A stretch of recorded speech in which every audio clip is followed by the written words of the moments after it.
কালকের এই দিনটায়, এই জুমার দিনে আল্লাহ তাআলা সাইয়েদনা আদম আলাইহিস সালামকে তৈরি করেছে। সুবহানাল্লাহ। বিশ্বনবী বলেন, লাম্মা খালাকাল্লাহু আদামা ওয়া কানা তুলুহু 60 যিরাআন।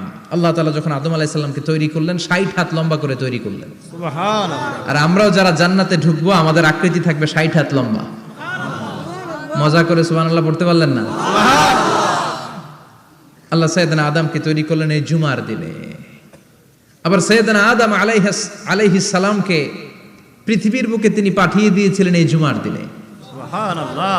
কুল নাহবিতু মিনহা জামিআ, ও Adam, go down with your wife, তোমার স্ত্রী হাওয়াকে নিয়ে পৃথিবীতে নামো।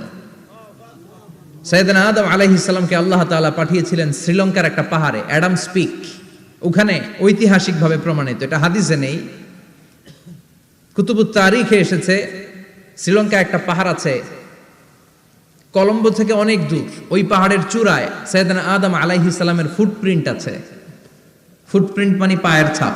সুবহানাল্লাহ পড়ো। সুবহানাল্লাহ। তো যেদিন আদম আলাইহিস সালামকে আল্লাহ ওখানে পাঠিয়ে দিয়েছিলেন ওই দিনটা ছিল জুমার দিন। সুবহানাল্লাহ নাই? সুবহানাল্লাহ। সুবহানাল্লাহ বাড়িতে যায় বলেন।